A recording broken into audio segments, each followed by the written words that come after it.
నేను సుమిత్ర కూతుర్ని కాదు. ఇదే కదా మీరంతా కలిసి ప్రూవ్ చేయాలనుకుంటుంది. నీకు చిన్న కథ చెప్తాను. నీ కథలకు నమస్కారం నాన్న.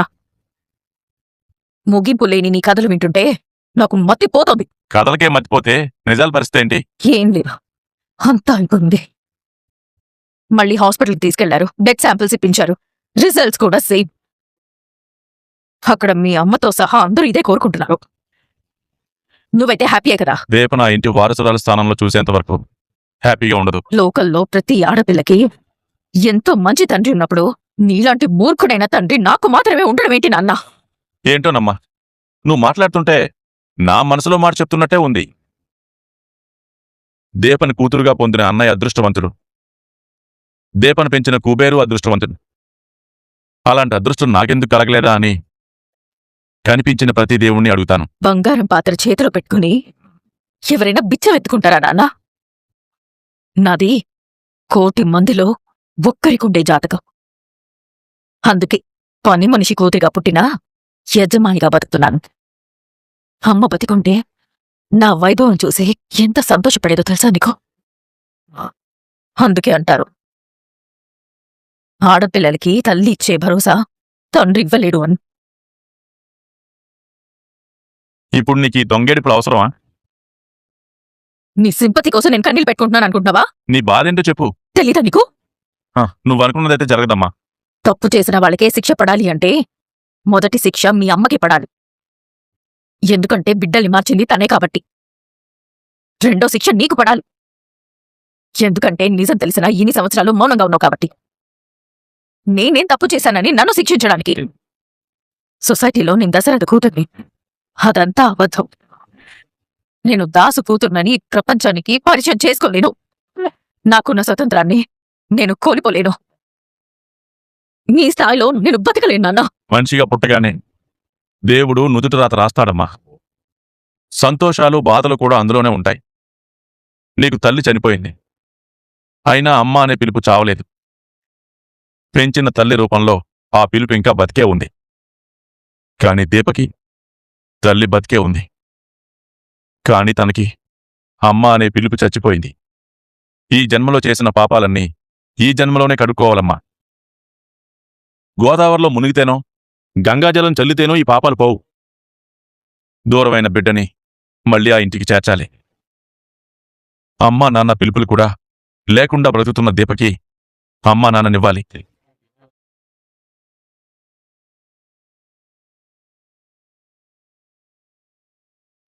నీ పరిస్థితి ఏమవుతుందో నేను చెప్పలేను. వాళ్ళు తమ దగ్గరే బిడ్డగా ఉంచుకుంటారో లేదా తరిమేస్తారో తెలీదు. కాని నువ్వు చేసిన పాపాలన్నీ వాళ్ళకి తెలియాలి. తెలిస్తే ఉండనిస్తారా? ఊరేస్తారు. నేను బతిమలాడుకుంటాను. ఇవన్నీ కాదు నాన్న. ఇది నా చివరి కోరిక అనుకో, ఆఖరి కోరిక అనుకో, మా అమ్మే నా చేత అడిగిస్తోందనుకో. ప్లీజ్ నాన్న, నువ్వు నన్ను కాపాడు. నువ్వే నన్ను కాపాడగలవు. ఒక్కసారి ఆలోచించు. భార్య చనిపోయింది, కూతుర్ని నువ్వే చెప్తావా? నీ చేతులు ఎలాంటి పాపాలు చేయలేవు. నా తల్లి కళ్యాణి నిన్ను క్షమించదు నాన్న. ప్లీజ్ నాన్న, నన్ను సేవ్ చేయి. ఇంతకు మించి నేనేం చెప్పలేను. అమ్మా జ్యోత్స్న, నువ్వు నా కూతురుగానే ఉంటావు. అది ఎప్పటికీ జరగదు నాన్న, జరగదు. నువ్వింక మారవమ్మా. నీకిచ్చిన టైం అయిపోయింది. నిజం తెలియవలసిన టైం వచ్చింది. రోజులు కాదు, ఇక లెక్క పెట్టుకోవాల్సింది గంటలే. అడుగుతుంటే మాట్లాడవేంటి చెల్లెమ్మా? ఇంట్లో ఏమైనా గొడవ జరుగుతుందా? అలాంటివేం లేవక్క.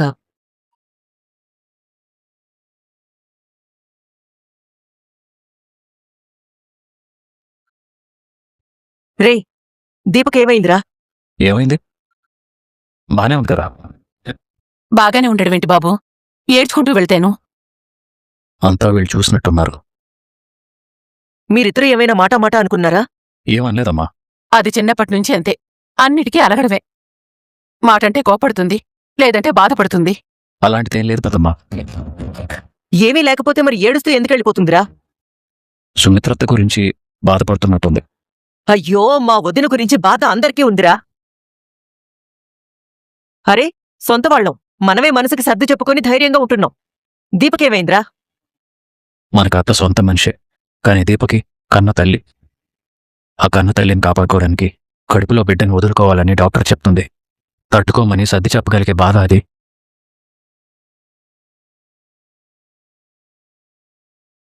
అక్క, వదిలేస్తే అది అలాగే కూర్చొని ఏడుస్తూ ఉంటుంది. పిలు, భోజనం అన్న చేస్తుంది. కొన్ని విషయాల్లో అది మొండె చెల్లెమ్మా. కడుపుతో ఉన్న ఆడవాళ్లు తొందరగా భోంచేసి తొందరగా పడుకోవాలి. తన ఆరోగ్యం గురించి కాకపోయినా బిడ్డ ఆరోగ్యం గురించైనా ఆలోచించాలి కదా. పెద్దమ్మా, ప్లేట్లో భోజనం పెట్టి తీసుకురా. ఏ, ఇప్పుడు నువ్వు తీసుకెళ్లి పెడతావా? వదిలేయమ్మా. అది నా కోడలురా, ఎలా వదిలేస్తాను? ఆడదానికి అత్తింట్లో ఏదైనా బాధ కలిగితే చెప్పుకోవడానికి పుట్టింటికి వెళ్తుంది. దానికి అత్తిల్లు పుట్టిల్లు ఇదే. అత్తనైనా అమ్మనైనా నేనే. పెట్టేది కొట్టేది కూడా నేనే కదరా.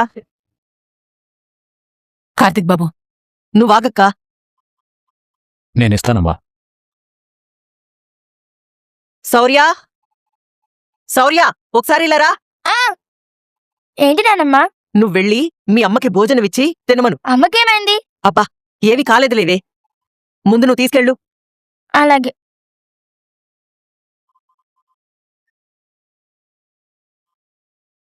అమ్మా, భోజనం తీసుకో. అమ్మా, భోజనం తినమ్మా. అమ్మా, నిన్నే.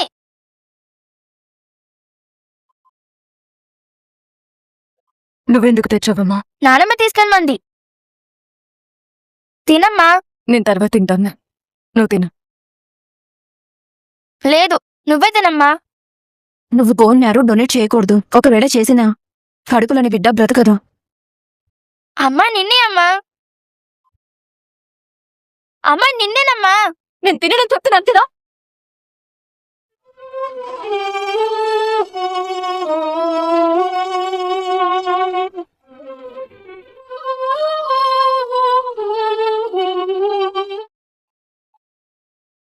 తిను తిను అంటావేంటి? తినకపోతే నేను చచ్చిపోతానా? దీపా,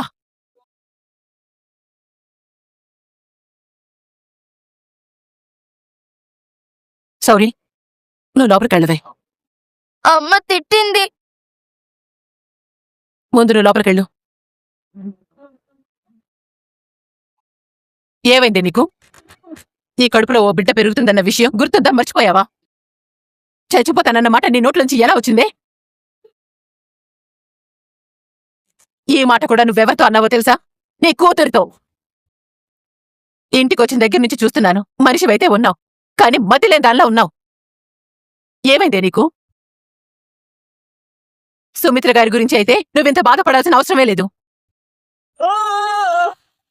ఆవిడ్ని కాపాడుకోవడానికి కన్న కూతురుంది. ఏం లేదత్తయ్య.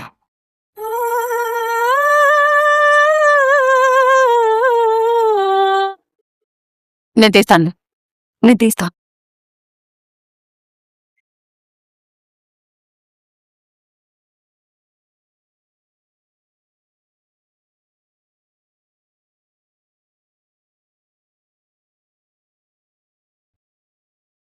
ఏమైంది దీనికి? అసలు దీని బాధ ఏంటి? అది ఎవరికీ చెప్పుకోలేని బాధ. అదేంటో నేనే అడిగి తెలుసుకోవాలి.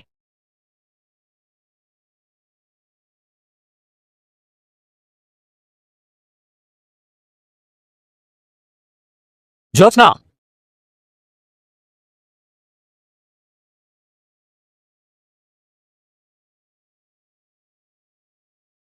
ఎక్కడికెళ్ళావు? ఫ్రెండ్ దగ్గరికి. నీ ఫ్రెండ్కి ఫోన్ చేసి నేను మాట్లాడతాను. ఏంటి డాడీ కొత్తగా? ఏంటి కొత్తగా? నువ్వేం చేస్తున్నావో నీకు అర్థమవుతోందా? దశరథ, ఏమైంది దశరథ?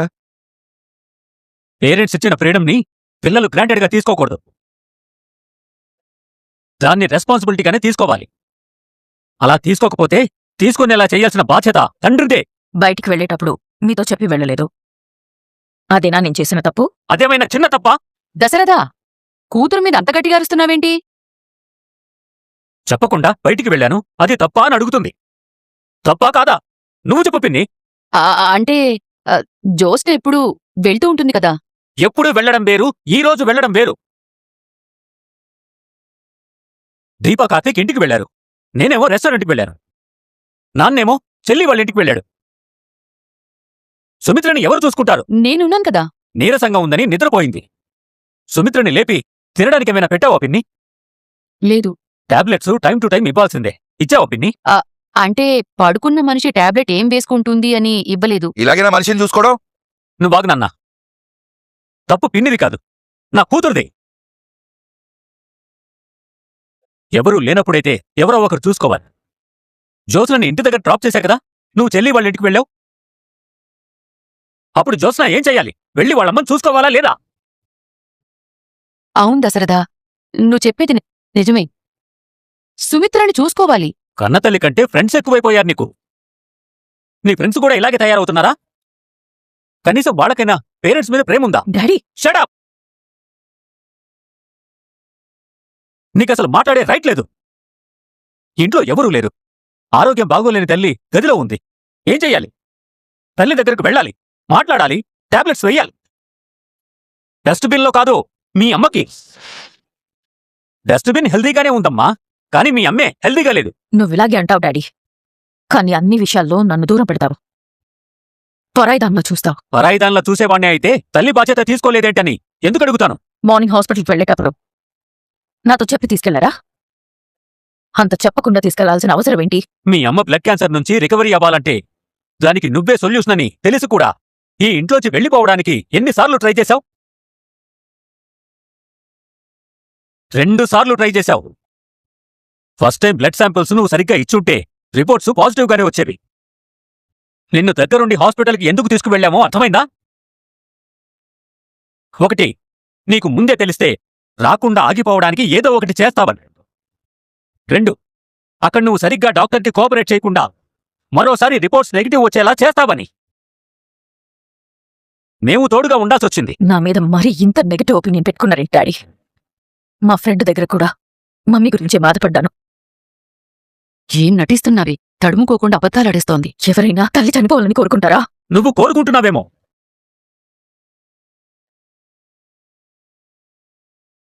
దశరథ, కోపంలో ఏం మాట్లాడుతున్నావు నీకు అర్థం కావట్లేదా? అది కాదు నాన్నా. నువ్వు లోపలికెళ్ళు.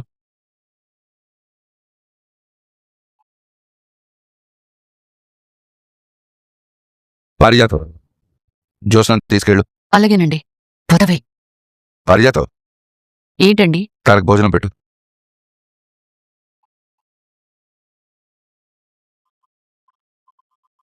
జ్యోత్స్న ప్రవర్తన దశరథలో మార్పు తీసుకొస్తుంది.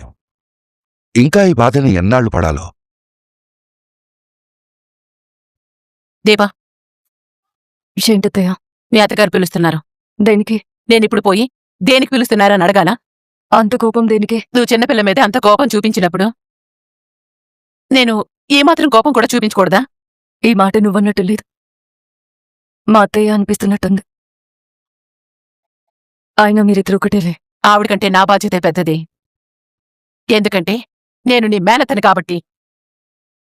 కాని మీ అత్తగారు మేనత్తని మించిన బాధ్యత తీసుకుంది. పుట్టిన పసికందుని ఎవరో బస్టాండ్లో వదిలేశారని మా తమ్ముడు చెప్పగానే ఇది దురదృష్టాన్ని నెత్తినేసుకుని పుట్టింది అనుకున్నాను. కాని కార్తీక్ బాబు నీ మెళ్ళో తాళి కట్టిన తర్వాత గంగాజలంతో గుడిని శుభ్రం చేసినట్టు నీ జీవితం పునీతమైంది. ఆగిపోయిన బ్రతుకు మళ్లీ కదిలింది. ఆరిపోయిన దీపం మళ్లీ వెలిగింది. అది కార్తీక్ బాబు దీపమైంది. దొరికిన బతుకుని పూలతోట చేసుకోక పనికిరాని మొక్కలని పెంచుతున్నావా? అలుపులా పెరిగిపోతున్న ఆలోచనల్ని తీసేవే. నా మనసులో ఏం లేదత్తయ్య. అయితే వచ్చి మీ అత్తయ్యతో మాట్లాడు.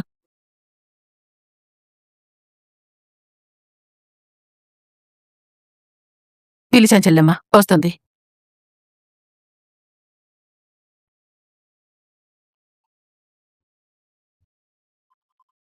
దీపా, ఒకసారి ఇలారా.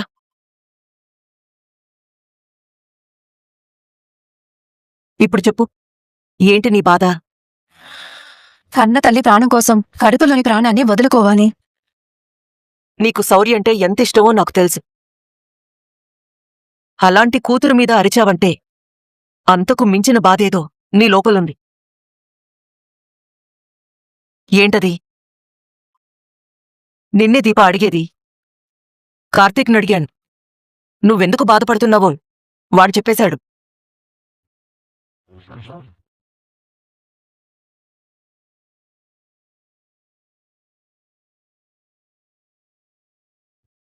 అంటే బావ హాస్పిటల్లో జరిగిందంతా అత్తతో చెప్పేశాడా? దీపా, వాడు చెప్తే కాదు, నువ్వు చెప్తే వినాలనుంది. బావేం చెప్పాడు? నువ్వు పడుతున్న బాధే చెప్పాడు. అమ్మా దీప నువ్వాగరా. నువ్వు చెప్పు దీపా. బావ నిజం చెప్పేసిన తర్వాత నేను అబద్ధం చెప్తే అత్త ఏమనుకుంటుంది? అసలు బావేం చెప్పాడు? ఇప్పుడు నేను అత్తకి ఏం చెప్పాలి? నిన్నే దీపా అడిగేది.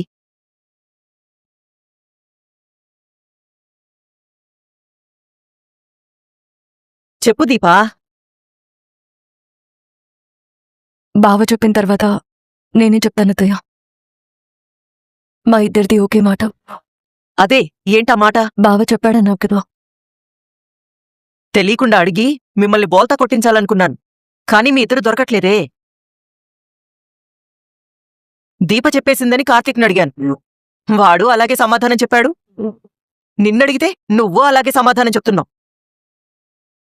ఒకరి మనసొకరు బాగా చదివేసినట్టున్నారా? భార్యాభర్తలు కదా అత్తయ్య, అలాగే ఉంటుంది. సరే దీపా, సూటిగా నిన్నొక ప్రశ్న అడుగుతాను, సమాధానం చెప్పు. అసలేంటి నీ బాధ? నిన్నొకటి అడుగుతాను, చెప్పత్తయ్య. అడుగు.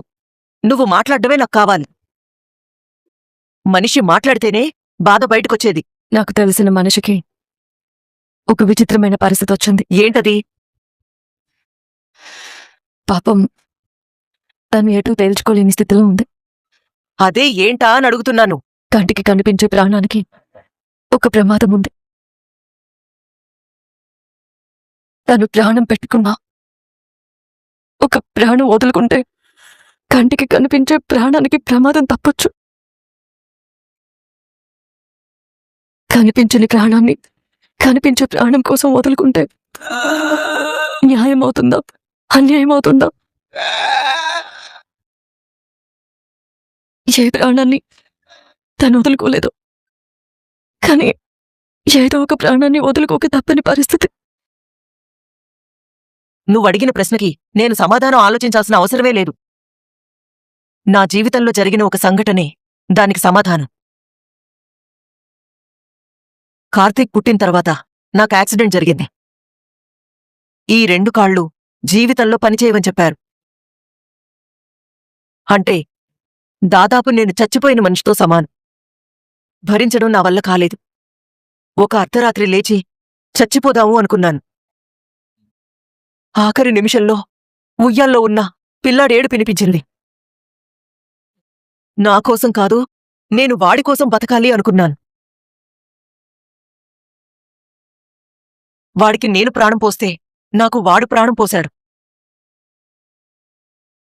కనిపించే ప్రాణాన్ని పోగొట్టుకుంటే కనిపించని ప్రాణానికి అర్థమే ఉంది.